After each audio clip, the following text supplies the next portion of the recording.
Lakhimpur to Bahraich योगी का action भयंकर। बढ़ गई मौलानाओं में टेंशन। जो कोई नहीं कर सका उसे योगी ने कर दिखाया। पाक में हाहाकार मचाया। नेपाल बॉर्डर पर किया बुलडोजर से प्रहार। मिट्टी में मिले मौलानाओं के ख्वाब। जी हाँ, ये बात सच है, क्योंकि योगी ने फिर एक बार ऐसा काम किया है जिसने दिल्ली तक खलबली मचा दी है। पहले पाकिस्तानियों को यूपी से खदेड़ा, फिर रोहिंग्या मुसलमानों पर शिकंजा कसा और अब ऐसा बुलडोजर वाला प्रहार अवैध मदरसों पर किया है जिसने मौलानाओं के माथे पर चिंता की लकीरें खींच दी है। यहां तक कि अब मदरसों को योगी ने हाईटेक करने की बात कही है।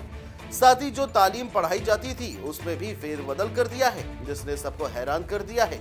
इतना ही नहीं, अब तो पूरे यूपी के सभी जिलों में अवैध मदरसों को लेकर मेगा अभियान योगी सरकार ने छेड़ दिया है, जिसके बाद नेपाल बॉर्डर से लेकर पाकिस्तान में हाहाकार मच गया है, जिसके पीछे की बड़ी वजह भी है जो आगे आपको बताते हैं। लेकिन उससे पहले आपको बता दें, अवैध मदरसों पर अब योगी ने नजर टेढ़ी कर ली है, जिसके चलते बिना मान्यता संचालित मदरसों पर कार्रवाई जारी है।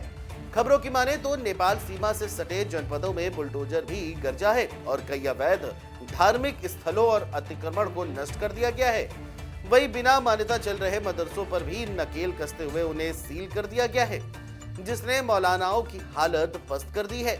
बताया जा रहा है कि अब तक सैकड़ों अवैध अतिक्रमण को हटाया जा चुका है। जिलों के हिसाब से देखें तो अब तक बहराइच की तहसील नानपारा और मिहिनपुरवा में 117 अतिक्रमण हटाए। मोतीपुर में एक मदरसा दारुल उलूम अजीजिया हदीकतुल नोमान सील। ऐसा नहीं है, बहराइच में भी कार्रवाई हुई। बलरामपुर में भी जिला अल्पसंख्यक कल्याण विभाग की जांच में 20 मदरसे मानक विहीन मिले। किसी के पास मान्यता के अभिलेख नहीं थे तो किसी में निर्धारित पाठ्यक्रम तक नहीं चल रहा था। इन सभी को बंद कर दिया गया है। यही नहीं, 2 अन्य मदरसों को भी नोटिस जारी किया गया है और इन पर भी अभिलेख न मिलने पर कार्रवाई की जाएगी। इसके साथ साथ सिद्धार्थनगर में 3 मस्जिदों और 14 मदरसों को अवैध पाया गया है, जिस पर प्रशासन का हंटर चला है और 28 अप्रैल को नोटिस जारी कर कानूनी कार्रवाई की तैयारियां शुरू कर दी हैं। इस तरह महाराजगंज के नौतनवा, फरेंदा और निचलोल में 29 अवैध अतिक्रमण चिन्हित किए गए हैं। वहीं श्रावस्ती में 33 मदरसों को सील और 1 मस्जिद को हटाया गया है। रिपोर्ट्स की माने तो नेपाल सीमा सटे 10 किलोमीटर परिक्षेत्र में 19 मस्जिद, मदरसा और ईदगाह पर कार्रवाई होनी है, जहां नौतनवा में 11, फरिंदा तहसील में 3 और निचलोल में 5 स्थल प्रशासन ने चिन्हित कर लिए हैं। ऐसा माना जा रहा है कि जिन जगहों पर प्रशासन कार्रवाई के लिए तैयारी कर रही है उसका निर्माण पिछले 20 से 40 सालों से पहले किया गया है।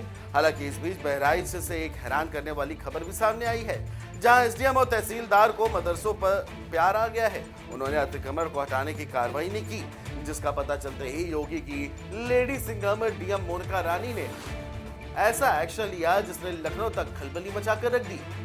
दोनों को डीएम ने ऐसी सजा सुनाई कि उनके होश उड़ गए। दरअसल डीएम ने उनकी सैलरी रोक दी है। साथ ही कहा है कि अतिक्रमण नहीं हटाए जाने पर सख्त एक्शन लिया जाएगा।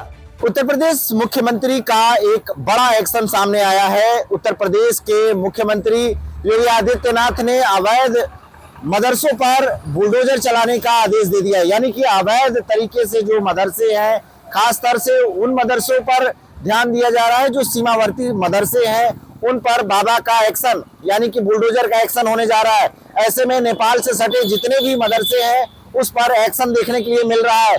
अभी तक 80 मदरसे सामने आए हैं जिनके कागजात नहीं मिले हैं और कहीं ना कहीं अवैध तरीके से पाया गया है। उन मदरसों पर ताला लगने जा रहा है और आने वाले समय में बाबा का एक्शन यानी कि बुलडोजर चलेगा। ऐसे मदरसों पर बाबा का साफ तौर से एक फरमान जारी हुआ है कि मदरसे में अच्छे तालीम जो है बच्चों को दिया जाएगा, लेकिन वो मदरसा अवैध नहीं होना चाहिए, वैध होना चाहिए। तो सीमावर्ती जितने मदरसे हैं उस पर अब कार्रवाई तेज हो गया है। यानी कि साफ तौर से बाबा का बुलडोजर चलते हुए दिखाई देगा। अगर मदरसों पे कागज नहीं मिलेंगे और उसके जो भी जिस तरह से नियमानुसार मदरसे चलाए जाते हैं वो सब अगर दस्तावेज नहीं मिलेंगे तो उन मदरसों पर कार्रवाई होने की बात हो रही है। लखनऊ से कैमरा पर्सन अनिल के साथ राजन सिंह, जामनी न्यूज के लिए।